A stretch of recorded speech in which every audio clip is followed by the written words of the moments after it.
나는 전능하신 아버지 하나님 천지의 창조주를 믿습니다. 나는 그의 유일하신 아들 우리 주 예수 그리스도를 믿습니다. 그는 성령으로 잉태되어 동정녀 마리아에게서 나시고 본디오 빌라도에게 고난을 받아 십자가에 못 박혀 죽으시고 장사된 지 사흘 만에 죽은 자 가운데서 다시 살아나셨으며 하늘에 오르시어 전능하신 아버지 하나님 우편에 앉아 계시다가 거기로부터 살아있는 자와 죽은 자를 심판하러 오십니다. 나는 성령을 믿으며 거룩한 공교회와 성도의 교제와 죄를 용서받는 것과 몸의 부활과 영생을 믿습니다. 아멘. 2021년 8월 13일 오늘의 여는 말씀 본문은 고린도후서 5장 11절에서 21절까지의 말씀입니다.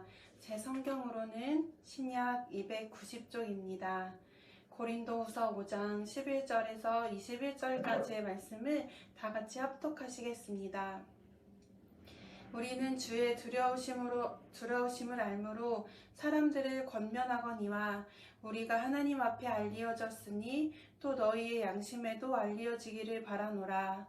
우리가 다시 너희에게 자천하는 것이 아니요 오직 우리로 말미암아 자랑할 기회를 너희에게 주어 마음으로 하지 않고 외모로 자랑하는 자들에게 대답하게 하려 하는 것이라. 우리가 만일 미쳤어도 하나님을 위한 것이요 정신이 온전하여도 너희를 위한 것이니 그리스도의 사랑이 우리를 강권하시는도다. 우리가 생각하건대 한 사람이 모든 사람을 대신하여 죽었은즉 모든 사람이 죽은 것이라. 그가 모든 사람을 대신하여 죽으심은 살아있는 자들로 하여금 다시는 그들 자신을 위하여 살지 않고 오직 그들을 대신하여 죽었다가 다시 살아나신 이를 위하여 살게 하려 함이라. 그러므로 우리가 이제부터는 어떤 사람도 육신을 따라 알지 아니하노라. 비록 우리가 그리스도도 육신을 따라 알았으나 이제부터는 그같이 알지 아니하노라. 그런즉 누구든지 그리스도 안에 있으면 새로운 피조물이라. 이전 것은 지나갔으니 보라 새 것이 되었도다.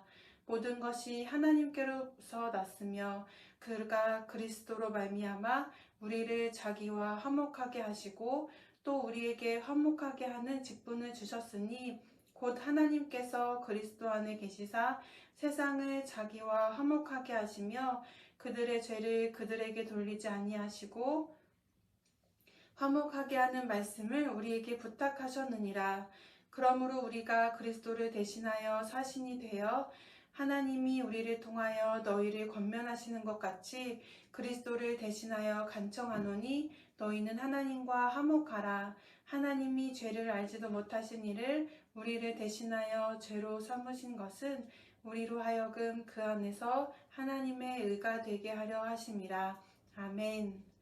오늘을 여는 말씀으로 하루를 시작하는 에바다 성도님들을 주님의 이름으로 환영하고 축복합니다. 바울은 사역하는 동안 많은 고난을 겪어야 했습니다. 외부로부터 오는 고난이 있었고 이것들은 바울을 복음에 더 가까이 가게 만드는 것이었습니다. 특히 바울 곁에서 그의 사도직을 의심하는 이들은 바울로 하여금 그가 왜 복음을 전하는 일꾼일 수밖에 없는지, 누가 그를 일꾼으로 세우셨는지에 대해 더 확실히 알게 해 주었습니다. 바로 바울 마음속에 하나님께서 자신의 빛을 비추셔서 하나님의 영광에 대한 지식의 빛을 발하도록 하셨기 때문이었습니다. 어려움 속에서도 하나님의 빛을 전한 사도 바울의 권면을 마음에 새기며 하나님과 화평을 누리고 새로운 피조물임을 기억하게 되기를 소망합니다. 먼저 11절 말씀입니다. 우리는 주의 두려우심을 알므로 사람들을 권면하거니와 우리가 하나님 앞에 알리어졌으니 또 너희의 양심에도 알리어지기를 바라노라. 사도 바울은 주의 심판에 대한 두려움을 갖고서 사람들을 설득합니다. 그러나 바울이 전하는 말씀은 하나님 앞에 알리어진 일, 하나님에게 드러나 보이는 일이었습니다. 즉, 바울의 사도성을 의심받고 있지만 바울은 두려움을 갖고 말을 전하였고, 이 일들은 모두가 다 하나님 앞에 드러나 보이는 일이었습니다. 하나님 앞에 보이는 일, 하나님 앞에 드러나는 일을 자신이 하고 있음을 사람들이 알게 되기를 바울은 바라고 있었습니다. 12절 말씀입니다.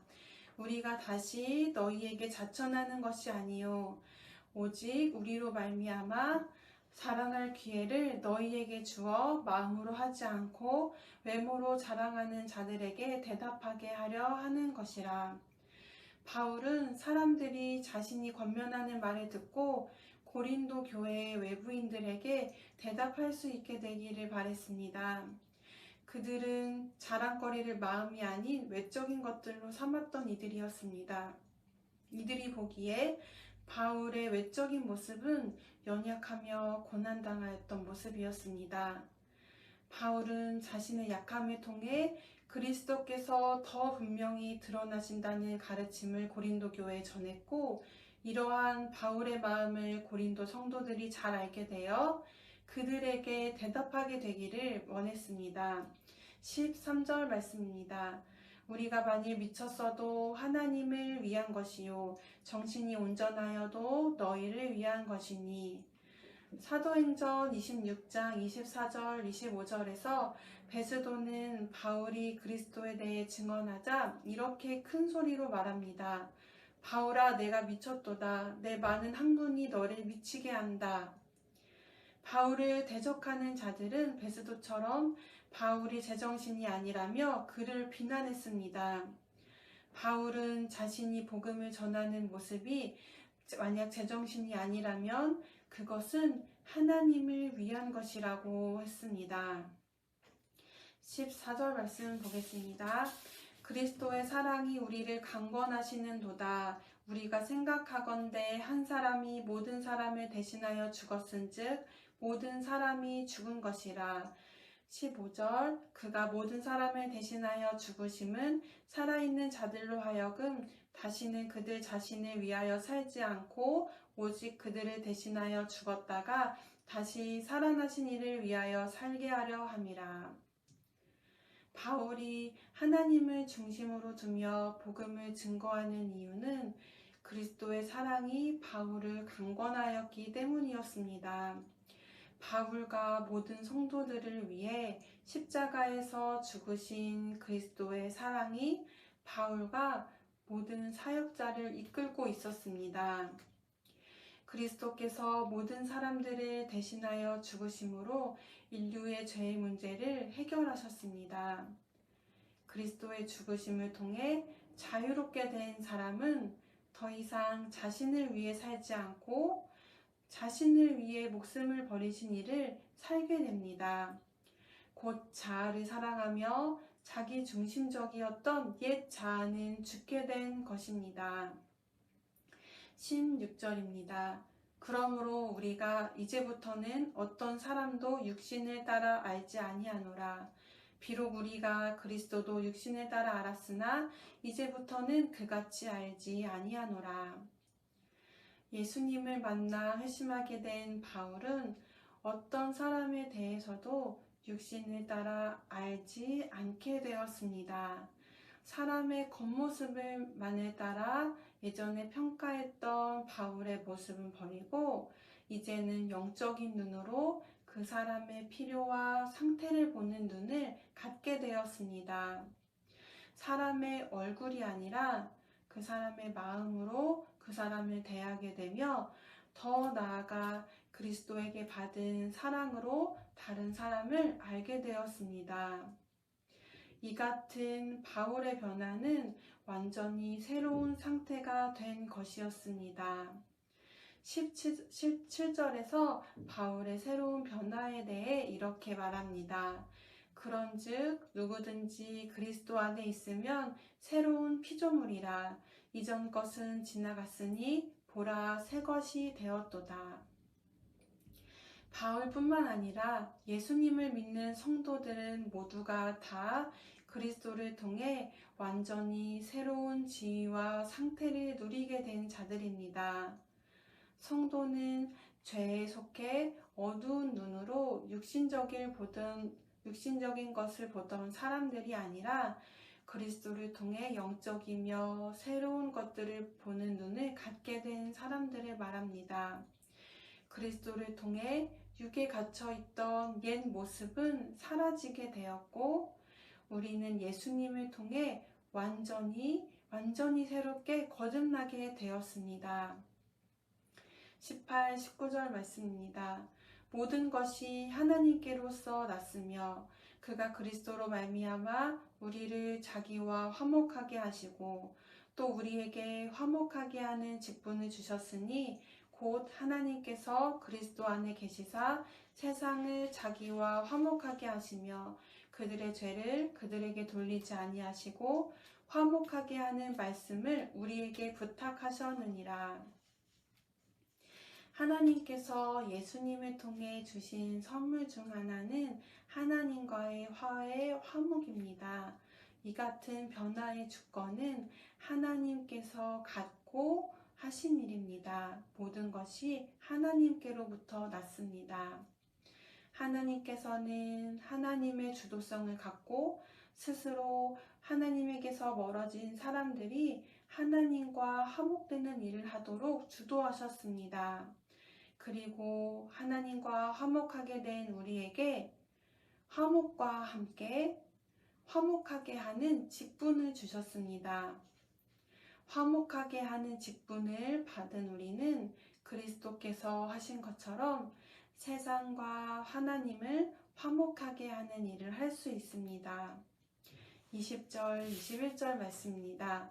그러므로 우리가 그리스도를 대신하여 사신이 되어 하나님이 우리를 통하여 너희를 권면하시는 것 같이 그리스도를 대신하여 간청하노니 너희는 하나님과 화목하라. 하나님이 죄를 알지도 못하신 이를 우리를 대신하여 죄로 삼으신 것은 우리로 하여금 그 안에서 하나님의 의가 되게 하려 하심이라.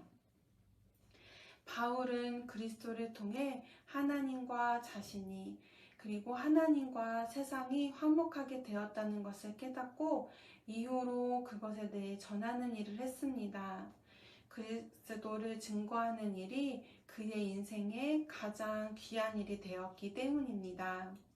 바울은 고린도 교회와 오늘 본문 말씀을 듣는 우리 모두에게 간청하며 이렇게 말합니다. 새로운 피조물이 되는 것과 하나님과 화목할 것, 그리고 세상을 향해 하나님과의 화목을 전파하는 일입니다. 오늘 말씀을 마무리하며 다음 기도 제목을 놓고 함께 기도하시겠습니다. 먼저 회심하기 이전의 바울의 모습처럼 우리가 육적인 것, 헛된 것을 중심으로 살지는 않았는지 돌아보며 기도하게 되기를 원합니다.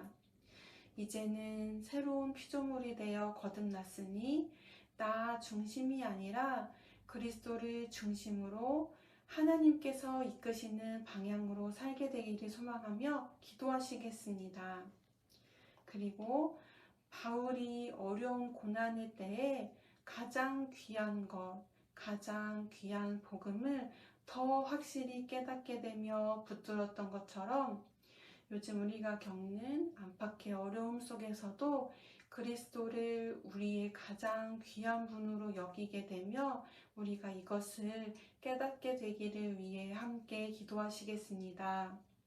끝으로 하나님께서 그리스도를 통해 우리와 화목을 이루셨으니 하나님과의 관계에 대한 염려와 불안과 두려움을 주님께 맡기고 담대하게 세상을 향해서도 화평을 전할 수 있는 우리가 되기를 위해 기도하시겠습니다.